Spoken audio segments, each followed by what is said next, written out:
எவ்வளவுதான் கதறி கதறி அழுதாலும் கஷ்டமே தீராத கும்ப ராசிக்கு எப்பதாண்டா எனக்கு ஒரு விடிவு காலம் பொறக்கும்? ஆணா இருக்கட்டும், பெண்ணாகட்டும். கும்ப ராசி குமுறி குமுறி அழுகக்கூடிய காலகட்டமா இருக்கு. கொஞ்சம் நஞ்சம் இல்ல. எங்க போறது? யார்ட்ட சொல்றது? யார் நமக்கு உதவியா இருப்பாங்க? யார் நம்மள சேர்த்து புடிப்பாங்க? குழப்பத்திலேயே சுத்திக்கிட்டு இருக்கு இந்த கும்பம். திக்கு தெரியாத காட்டுல விட்ட மாதிரி. திக்கும் தெரியல, திசையும் தெரியல. இப்படிப்பட்ட நிலையில வரக்கூடிய 2025 ஏதாவது ஒரு நல்ல காலமா இருக்குமா?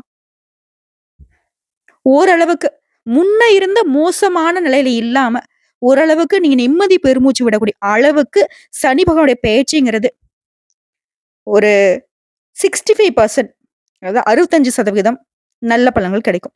மீதி இருக்கக்கூடிய அந்த 35% எப்படி நம்ம மாத்துறது?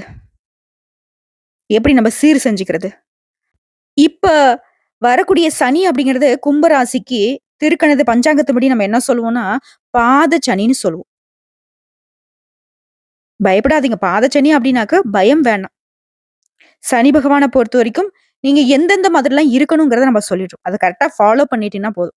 வரக்கூடிய பாதிப்புல இருந்து தப்பிச்சிடலாம். அது என்ன?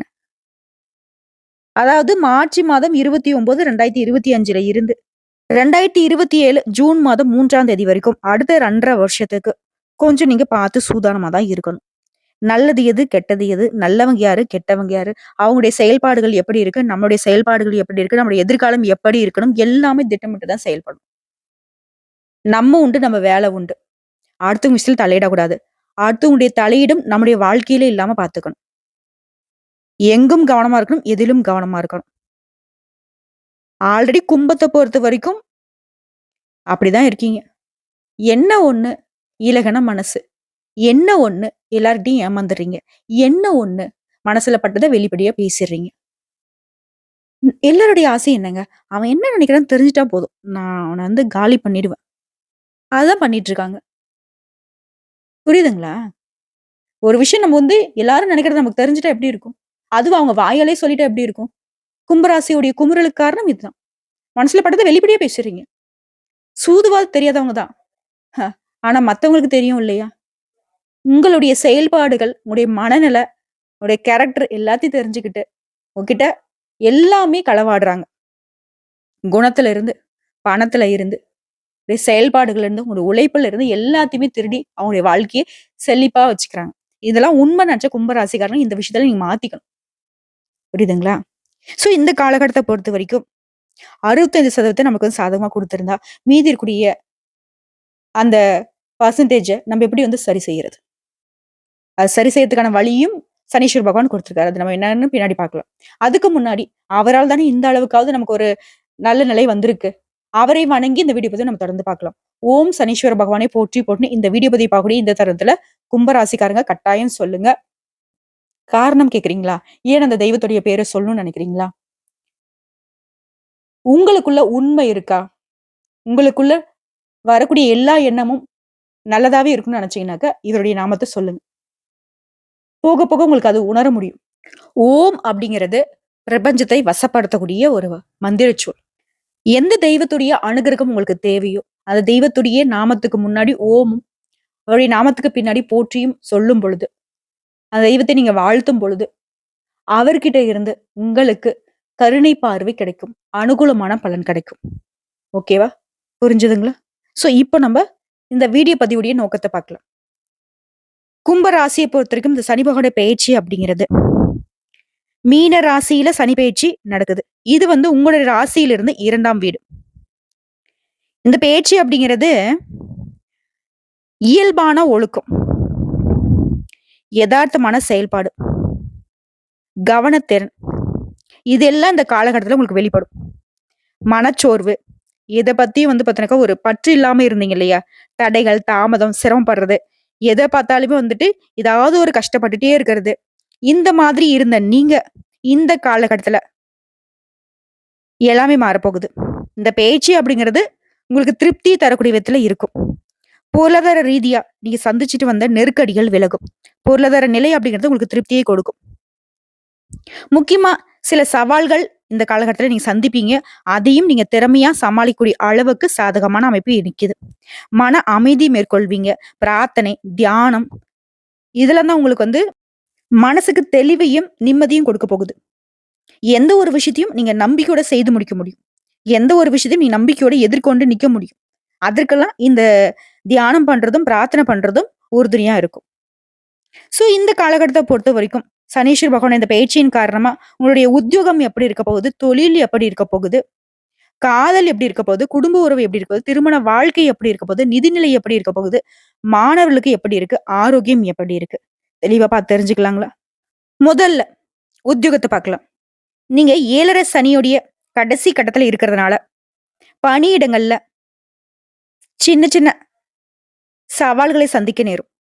மலை போல குவிந்திருக்கக்கூடிய பணிகள கூட திட்டமிட்டு நீங்க செயல்பட்டீங்க அப்படின்னாக்க, குறித்த நேரத்துல உங்களுக்கு உண்டான வேலைய செய்து முடிக்க முடியும். 7:30 சனியுடைய தாக்கம் இன்னமும் உங்களுக்கு இருக்கிறதுனால, பணிச்சூழல் அப்படிங்கிறது சந்தேகத்துக்கு இடமின்றி எல்லாரையும் நம்புற மாதிரி வச்சிருக்கும். ஆனா, நீங்க இந்த இடத்துல என்ன பண்ணணும்? புத்திசாலித்தனத்த பயன்படுத்தணும். கடினமா உழைப்பை மேற்கொள்றீங்களா? உழைப்புக்கேற்ற நல்ல பலன் கண்டிப்பா உண்டு. ஏன்னா, சனீஸ்வர பகவான பொறுத்தவரைக்கும் யாரெல்லாம் உழைக்கிறாங்களோ அவங்களுக்கு உயர்வை கொடுப்பார். நீங்க எப்பவும் உழைக்கிறதுக்கு ரெடியா தான் இருக்கீங்க. அதுவும் மத்தவங்களுடைய வேலையும் இழுத்து போட்டு செய்யக்கூடிய அமைப்புல தான் நிக்கிறீங்க. உத்தியோகத்துல எந்த ஒரு பாதிப்பும் ஏற்படுத்த மாட்டாரு. தொழில் செய்யக்கூடிய அன்பர்களுக்கு மாற்றத்தை நீங்க எதிர்பார்க்கலாம். அதற்கான நடவடிக்கையை இப்ப நீங்க செய்யலாம். முயற்சி செய்றீங்களா? வெற்றி உண்டு. அதே நேரத்துல புதிய நிறுவனம், உங்களுடைய பதவி மற்றும் பொறுப்புகள், நிர்வாகத்துல இருக்கக்கூடிய உங்களுடைய எதிர்பார்ப்புகள் எல்லாமே நிறைவேறும். ஆனா எந்த ஒரு விஷயத்த நீங்க செய்யறதுக்கு முன்னாடி அத பத்தின ஆராய்ச்சி இருக்கணும். இது ஓகேவா? இத நம்ம கரெக்ட்டா தான் பண்ணிட்டு இருக்கோமா? அவங்க கிட்ட நமக்கு குடுக்குறப்போ நம்மளுடைய செயல்பாடு ஏதாவது தப்பு தண்டா நடக்குமா? இப்படி எல்லாமே யோசிக்கணும். பிழையில்லாத ஒரு செயல்பாடு நீங்க மேற்கொள்ளணும்னு நினைச்சீனாக்க, சிந்தித்து செயலாற்றணும். நீங்க நல்ல நிலையில இருக்கிறதுக்கு இந்த காலகட்டத்துல திட்டமிட்ட செயல்பாடு தான் பயன் கொடுக்கும். உத்தியோகம் சார்ந்த முடிவுகள இந்த காலகட்டத்துல தெளிவா எடுக்க முடியும். உத்தியோகத்திற்கு சனீஸ்வர பகவான் பயிற்சி சாதகமா இருக்கு. அடுத்து காதல் மற்றும் குடும்ப உறவு பார்க்கலாம். உறவு மற்றும் தகவல் தொடர்பு திறன் மேம்பட்டு இருக்கும். உங்களுடைய குழந்தைகள் கிட்ட உங்களுக்கு இருந்த கருத்து வேறுபாடுகள் நீங்கும். குழந்தைகளுடைய எதிர்பார்ப்புகளை உங்களால திருப்திப்படுத்த முடியும். உறவுகள்ல அனுசரிச்சு நடந்துக்கிட்டீங்க, விட்டு கொடுத்து நடந்துக்கிட்டீங்க அப்படின்னாக்க, உறவும் சரி, காதல் உறவும் சரி நல்லா இருக்கும். குடும்பத்துல இருக்கிறவங்க ஒத்துழைப்பா இருப்பாங்க. முக்கியமா இந்த காலகட்டத்துல யாரையும் நீங்க உடனே தப்பா நினைச்சிட கூடாது. நிறைய யோசிச்சுதான் ஒருத்தங்களை நல்லவங்க யாரு, கெட்டவங்க யாரு அப்படிங்கிறத ஜட்ஜ் பண்ணணும். அதே மாதிரி எதிர்மறையான சிந்தனைகளை விட்டு ஒழிங்க. உடைய வார்த்தைகளை கவனமா பயன்படுத்துங்க. அதுதான் உங்களுக்கு நல்லது. அதாவது வார்த்தையே பாத்தீங்கன்னாக்க தேர்ந்தெடுத்து தான் பேசணும். அதே மாதிரி சகோதர சகோதரியுடைய உறவு அப்படிங்கிறது இந்த காலகட்டத்துல சுமூகமா இருக்கும். புதிய உறவுகளை தேர்ந்தெடுக்கிறப்ப கவனமா இருக்கணும். அது நட்பு ரீதியா இருக்கட்டும், இல்ல காதல் உறவாட்டம் எதுவா இருக்கட்டும். உங்ககிட்ட ஒரு புதுசா ஒரு உறவு வருதுனாக்க, அது நீங்க எப்பவும் ஒரு கண்ணு வச்சுட்டே இருங்க. இது கரெக்ட்டா இருக்கு அந்த உறவு அப்படிங்கிற மாதிரி. அதே மாதிரி உங்களோட பர்சனல் விஷயத்த யார்ட்டயும் பகிர்ந்துக்கவே கூடாது. ஒருத்தர் நீங்க சந்திக்கிறீங்க அப்படின்னாக்கா, அவங்க கிட்ட நெருங்கி பழகுறதுக்கு முன்னாடி யோசிச்சு ஆராய்ந்து தான் பழகணும். பழக்க வழக்கத்துல கவனமா இருங்க. மத்தபடி குடும்பமும் சரி, காதல் உறவும் சரி, நல்ல நிலையில தான் இருக்கு. அடுத்து திருமண வாழ்க்கையை பார்க்கலாம். திருமணத்துக்காக காத்துக்கிட்டு இருக்கக்கூடிய ஆணா இருக்கட்டும், பெண்ணா இருக்கட்டும். இந்த பயிற்சி காலகட்டத்துல நல்ல செய்தி உண்டு. நல்ல வாழ்க்கை துணை அமையும். சரியான துணையை நீங்க தேர்ந்தெடுக்கிறதுக்கான வாய்ப்பு இருக்கு. அதே மாதிரி கணவன் மனைவி ஆல்ரெடி திருமணம் ஆயிடுச்சு, பிரிந்திருக்காங்க. அவங்க கூட கடந்த காலத்துல உங்களுக்கு இருந்து வந்த மனக்கசப்புகள், காயங்களை மன்னித்து நெருக்கமாவீங்க. ஒண்ணா இருப்பீங்க. குடும்பத்தோட இணைந்து சந்தோஷமா நேரத்தை கழிக்கிறதுக்கு வாய்ப்புகள் அதிகம். ஒரு சிறந்த நேரம்னே சொல்லலாம். உங்களுக்கு இருக்கக்கூடிய கருத்து வேறுபாடுகள் மறைந்து போகும். ஒருத்தர் ஒருத்தர் நல்ல விதத்துல புரிஞ்சுப்பீங்க. இத்தனை நாள எப்படியோ, ஆனா இனி வரக்கூடிய காலகட்டத்துல ஒருத்தர் ஒருத்தருக்கு நல்லா புரிஞ்சுப்பீங்க. விட்டு கொடுத்து நடந்துப்பீங்க. வாழ்க்கை துணைக்கிட்ட கும்பராசி பொறுமையா இருந்தீங்க அப்படின்னா, ஒரு வலுவான திருமண வாழ்க்கை அமையும். திருமண வாழ்க்கையுமே அழகா சரி செஞ்சு கொடுத்திருக்காரு சனீஸ்வர பகவான். அடுத்து நிதிநிலையை பார்க்கலாம். உங்களுடைய தேவைகளை எல்லாமே நிறைவேற்றிக் கொள்ளக்கூடிய அளவிற்கு பணம் இருக்கும். என்னதான் செலவு அதிகரிச்சாலும், அந்த செலவுகள் எல்லாமே சுப செலவுகளாக பல காலத்துக்கு உங்களுக்கு பயன் தரக்கூடிய விதத்தில் தான் அந்த செலவுகள் இருக்கும். ஆனா செலவுக்கு மீறின வரவை கொடுப்பாரு. ஆடம்பர செலவுகளை தவிர்க்கிறது உங்களுடைய பொறுப்பு தான். பணத்தை சேமிக்கணும். எதிர்கால நலன் கருதி, பாதுகாப்பு கருதி முதலீடு நீங்க மேற்கொள்ள நினைக்கலாம். இருந்தாலும் முதலீடு செய்யறதுக்கு முன்னாடி முழுமையான ஆராய்ச்சிக்கு அப்புறம் தான் நீங்க மேற்கொள்ளணும். விதிமுறைகள் என்ன இருக்கு? எப்போ நமக்கு வந்துட்டு மெச்சூர்ட் ஆகும், எப்படி நமக்கு அந்த பணம் ரிட்டர்ன் வரும், இந்த மாரி எல்லாமே தெரியணும். தொழில் சார்ந்த ஒப்பந்தங்கள் கிடைக்கும். அதுல வந்து நம்பிக்கை வரும். தொழிலும் நல்ல விதத்துல நடக்கும். மத்த தொழில்கள்ல பொருளாதார ரீதியா பார்க்குறப்போ, கூலி வேலை செய்றவங்கலேருந்து கோடி கோடியா சம்பாதிக்கக்கூடிய பெரிய பிசினஸ் மேக்னட் வரைக்கும், பொருளாதார நிலைய பொறுத்தவரைக்கும் சனீஸ்வர பகவானுடைய அமைப்பினால எந்த ஒரு தட்டுப்பாடும் இருக்காது பண வரவிற்கு. நீங்க ஒரு வேலை செய்றீங்க அப்படின்னா, விரைவான பலனை எதிர்பார்க்கலாம். ஆனா, அதுக்கு வந்து திட்டமிட்டு செயலாற்றணும். எந்த ஒரு விஷயத்தையும் எடுத்தோம் கவுத்தோம்னு செய்யாம, பலகட்ட ஆலோசனை, பலகட்ட யோசனைக்கு அப்புறம் தான் நீங்க அத மேற்கொள்ளணும். அப்பதான் அது வந்து வெற்றியில கொண்டு போய் சேர்க்கும். மத்தபடி எல்லாமே சாதகம் தான். அடுத்த மாணவர்கள பொறுத்தவரைக்கும், இந்த காலகட்டத்துல நல்ல மதிப்பெண்களை நீ எதிர்பார்க்கலாம். கவனச்சிதறல் இல்லாம ஒருமுகப்படுத்தி படிச்சீங்க, கவனமா படிச்சீங்க அப்படின்னாக்க வெற்றி நிச்சயம். வெளிநாட்டுல படிக்கணும் அப்படின்னு நினைக்கிறீங்களா? உங்களுடைய கனவுகள் நனவாகும். நீங்க வந்து எல்லாத்தையுமே பாசிட்டிவா திங்க் பண்ண போறீங்க. பாசிட்டிவான விஷயத்துல ஈடுபட போறீங்க. ஆர்வம் அதிகரிக்கும். தெளிவான இலக்குகள அமைத்துக்கிட்டு, அதுக்கு தகுந்த மாரி திட்டமிட்டு செயலாற்றுவீங்க. அமைதியான, கவனச்சிதறல் இல்லாம படிப்பு விஷயத்துல ஈர்ப்பு இருந்துச்சுன்னா, உங்களுடைய இலக்கை அடைந்து வெற்றி காண்பீங்க. கடின உழைப்பு மற்றும் விடாமுயற்சி உங்களை விஸ்வரூப வெற்றியை அடைய வைக்கும். எப்பேற்பட்ட தடைகளையும் சமாளிக்க முடியும். இத வந்து மனசுல வச்சுக்கோங்க. இலக்குகள்ல கவனம் செலுத்துங்க. முன்னேற்றம் தானா உங்கள வந்து சேரும். ஸோ மாணவர்களுக்கு சூப்பரா இருக்கு. அடுத்து ஆரோக்கியம் விஷயத்துக்கு வருவோம். இந்த காலகட்டத்துல உங்களுடைய ஒட்டுமொத்த ஆரோக்கியமும் மேம்பட்டு நிக்கும். இருந்தாலும் ஆரோக்கியத்தின் மீது அக்கறை வேணும். ஆரோக்கிய விஷயத்துல கவனமா இருந்துட்டீங்கன்னா, நாள்பட்ட நோய் கூட சரியாகும். மருந்து மாத்திரை இல்லாம என் வாழ்க்கை இல்லன்னு நினைச்சீங்கன்னா கூட, அந்த மருந்து மாத்திரை, அந்த சிகிச்சையில இருந்து வெளிவர முடியும். ஏன்னா, அந்த அளவுக்கு ஆரோக்கியத்த சனீஸ்வர பகவான் மேம்படுத்தி இருக்காரு. யோகா பண்றது, நடைப்பயிற்சி பண்றது, தியானம் பண்றது, இதெல்லாம் வந்து உடைய மனசுக்கு ஆரோக்கியத்தை மேம்படுத்தி கொடுக்கும். உடல் ஆரோக்கியத்தையும் பாதுகாக்க முடியும். உங்களுடைய நலமான வாழ்க்கைக்கு ஒட்டுமொத்தமா கவனமா இருந்தா போதும். என்ன சாப்பிடணும்? எப்படி சாப்பிடணும்? எல்லாத்து மீதும் கவனம் இருக்கணும். உணவுல கவனம் இருக்கணும். பச்சை காய்கறிகள், பழங்கள் அதிகமா உணவுல சேர்த்துக்கோங்க. அன்றாட வாழ்க்கை முறையை மாத்திக்கோங்க. ஊட்டச்சத்துக்கள் நிறைந்த உணவுப் பொருட்களை எடுத்துக்கோங்க. அப்பப்ப சின்ன சின்னதா முதுகு வலிக்கிறது, முழங்கால் வலிக்கிறது, இந்த மாதிரியான உடல் உபாதைகளை நீங்க சந்திக்கிறதுக்கு வாய்ப்பு இருக்கு. இதெல்லாம் நீ தவிர்க்கணும்னு நினைச்சினாக்கா, தியானம் தான் ஒரே விஷயம். பிரார்த்தனை தான் ஒரே மருந்து. இதெல்லாம் கரெக்ட்டா ஃபாலோ பண்ணிட்டாங்க. தூக்கம் இன்மை சரியாகும். ஒட்டு மொத்தமா ஆரோக்கியத்துக்கு 2 விஷயம் சொல்றேன். கரெக்ட்டா ஓய்வு எடுத்துக்கோங்க. நல்ல தூக்கம் இருக்கட்டும், சரியான உணவு இருக்கட்டும். இத மட்டும் பண்ணிட்டா போதும். ஆரோக்கியத்துல எந்த ஒரு குறைபாடையும் சனீஸ்வர பகவான் கொடுக்க மாட்டார். அவர பொறுத்தவரைக்கும் என்ன தெரியுங்களா? கரெக்ட்டா இருக்கணும். விதிமுறைய கரெக்ட்டா ஃபாலோ பண்ணணும். நீதி, நேர்மை. நியாயத்துக்கு புறம்பா நடக்கக்கூடாது. யாரையும் குறை சொல்லக்கூடாது. யாருடைய வாழ்க்கை முறையும் கெடுக்கக்கூடாது. அடுத்தவங்களுக்கு உதவி செய்றியோ இல்லையோ, அடுத்தவங்களுக்கு உபத்திரம் பண்ணாம இருந்தா போதும். சனீஸ்வர பகவானால அந்த மீதி இருக்கக்கூடிய அந்த 35% ஜம்முன்னு மாத்திடலாம். திரும்பவும் சொல்றேங்க, வியாபாரத்த பொறுத்தவரைக்கும் புதிய முதலீடுகள செய்யறதுக்கு முன்னாடி சந்தை நிலவரத்த அறிஞ்சு முதலீடு செய்றது நல்லது.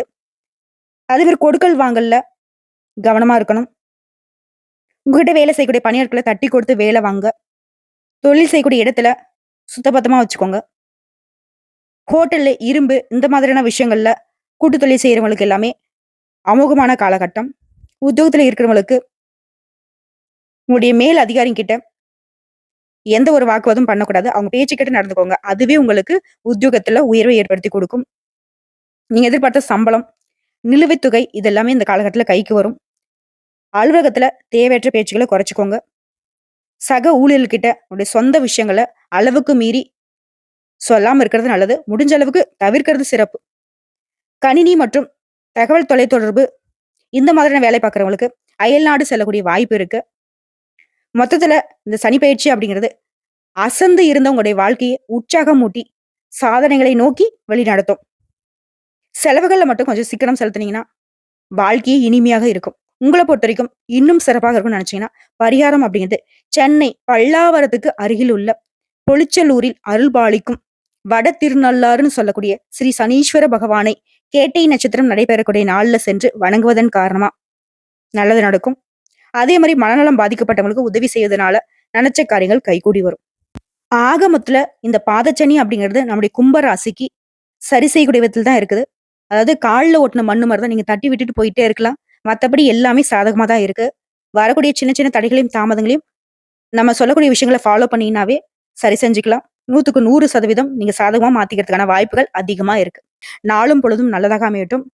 சனீஸ்வர பகவானுடைய அனுகிரகத்தினால 2025 கும்ப ராசிக்கு குதூகலமான ஆண்டாக அமையட்டும். ஓம் சனீஸ்வர பகவானை போற்றி போற்றி. இந்த வீடியோ பதிவு உங்களுக்கு பிடிச்சதுனாக்க நம்ம வீடியோக்கு ஒரு லைக் பண்ணி மறக்காம நம்மளுடைய அகத்திய ராசி பலன் 2.0 சேனலை சப்ஸ்கிரைப் பண்ணி பக்கத்துல இருக்க பெல் ஐக்கனை கிளிக் பண்ணி வச்சுக்கோங்க. அப்பதான் நம்மளுடைய வீடியோ உடனடியாக உங்களை வந்து சேருங்க. இதை தாண்டி ஏதாவது ஆன்மீக தகவல் தேவைப்பட்டுச்சுனாக்க கமெண்ட் பாக்ஸ்ல பதிவிடுங்க. உங்களுடைய சந்தேகங்களையும் பதிவிடுங்க. உடனடியாக பதில் தெரிவிக்கப்படும். வாழ்க வளமுடன்.